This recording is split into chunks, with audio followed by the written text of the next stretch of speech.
It's day 11 knitting my very first sweater as someone who is coming from crochet, and I'm using the Drops Nepal yarn, which now that I'm looking at this video is running a little bit low, so hopefully I have enough to finish up my sleeves because I'm pretty much done with the body. I finished up all my ribbing, which was so much more enjoyable now that I know how to continental knit and Norwegian purl.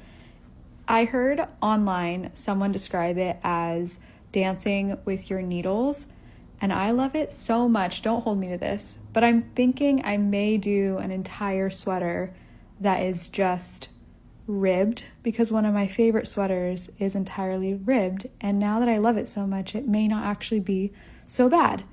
Overall though, here's my first sweater. Looking at it, I can see tension issues, some straggling stitches, and some gaps, but I'm still feeling good at what Okay, I have an update on my flirt sweater. Here is how it's looking.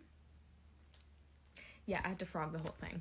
So yeah, I had the whole fiasco of basically all of my loops falling off my needles. And then when I had it like fully stretched out, I'm like, this looks kind of big. So I reread the pattern and I was using the wrong size needles. So I have to start over. And maybe this should have been my lesson to make a gauge swatch. But I'm still not gonna do that. No. So here is the start of me casting back on the 498 stitches. This is the one I've been working on. It's a super tight knit. Took 11 skeins, which I have not made a blanket this tight or big yet. All right, ready? 1, 2, 3. Oh, it's cool. I really like that one. Yeah. Okay.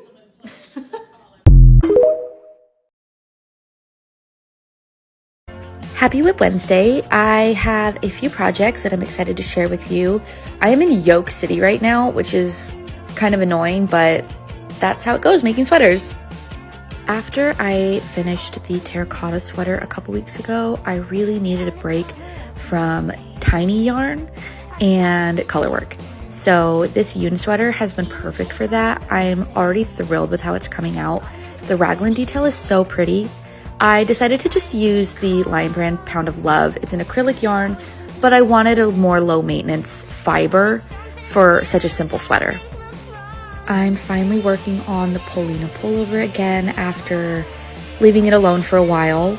I did a little mini block to make sure that the lumps would come out, and they mostly did. It's hard to tell here, but once I do a full block, I think it'll look really great. I have a couple of short rows to do, and then it will split off for the body and arms, but overall I'm really happy with how this one is turning out so far. And I have just a tiny little swatch for the Miles shirt jacket that I'll be doing in this wool ease. I love wool ease. It's so squishy and soft, and I think it'll make a great jacket. I've been knitting for years and I can't believe I haven't thought of this before. Someone else thought of it, not me. I saw a video of someone doing that and it's genius. I'm knitting a hat. I'm supposed to knit to 7 3/4 inches before I start the decreases, and normally I would carry around this and pull it out every once in a while and measure, but then whenever I want it, I obviously don't have it. That's just how it is, right? We have a million measuring tapes and we can never find any. So this person who's so smart was like, oh, I just measure my yarn tail to the amount I have to knit. So this is 7, whoops, I wish my tape would lock in place, by the way, but it doesn't. So 7 3/4 inches, and I'm gonna just snip that tail right there, and this is where, when my hat is this long, I can start the crown decreases. Come on, so easy.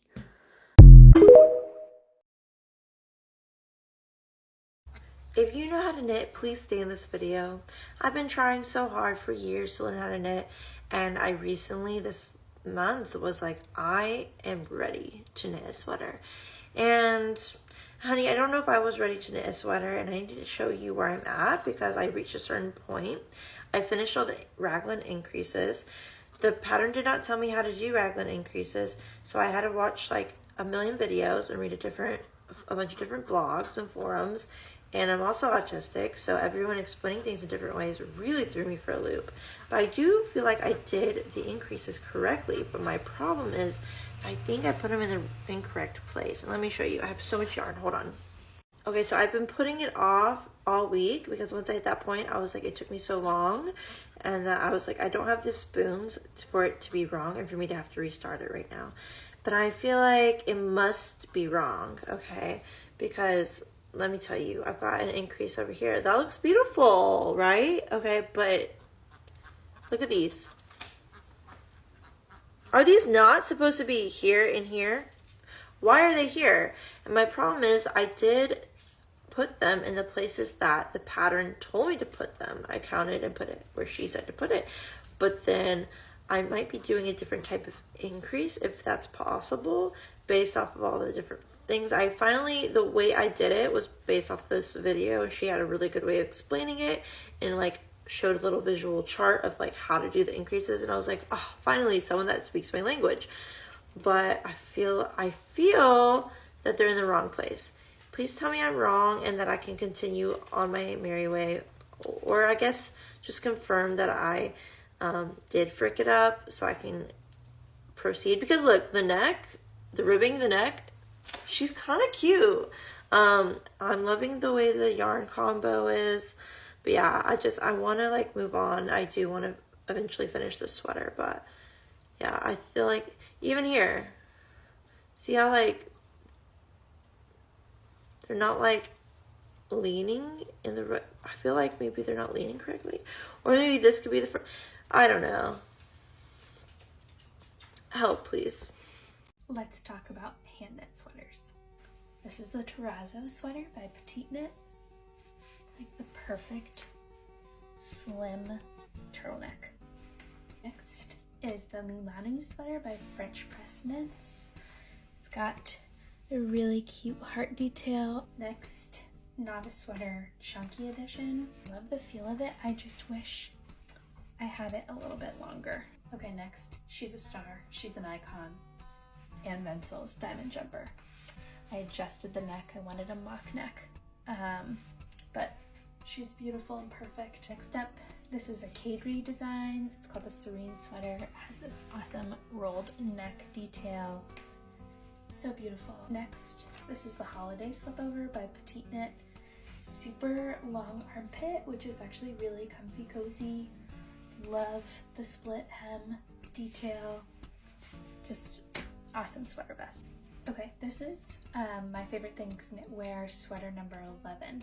And I love this sweater. This is probably my second favorite hand knit sweater. It has a super long neck, which you could roll over. I like to wear long and tuck my hair in, but super drapey, longer in the back, shorter in the front, wide, like we've got enough room in here. Super cozy sweater. Okay, also my favorite things knitwear. This is sweater number 14, and it's super lightweight. Like this is the perfect late spring, summer sweater. I wish I could just show you how flowy, breezy it is. But split hem again, love it. Sleeves are wider, which is really cozy, comfy. Drop shoulder, just like absolutely beautiful. Okay, and then my most recent knit, Ozetta Winters pullover. Like the coziest sweater. I couldn't ask for a cozier sweater. It's wool, it's itchy, and I love it. Like I just feel like I'm being hugged by a sheep. But you should definitely knit this one. That's all. Thanks for watching.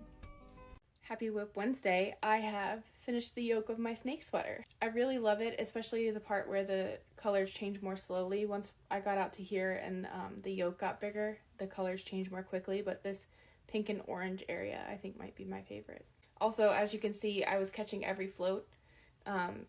When you're doing color work with wool, it will probably felt on the back, so you don't have to worry about the floats as much. But this isn't wool, baby, so we're catching all the floats. So today I'm going to block this section out before I connect for the body, just because I want to make sure that the color work is all even. I did one row of just knitting before I ran out of black. I was like, oh my god, that was so great. I can't wait to get back to regular stockinette. Which is why I've cast on for the Lake Sweater by Ozetta. I have one saddle of the saddle shoulders made, and I'm working on the second one. I got finished with one of them and it said break yarn and put on spare cable, and I was like, you don't understand the whip situation right now. I don't have a spare cable. So I'm just using the rest of the length of this one. And they're siblings. Also, this way I can see when they're the same length. So that's my whip update for today. The snakes are done.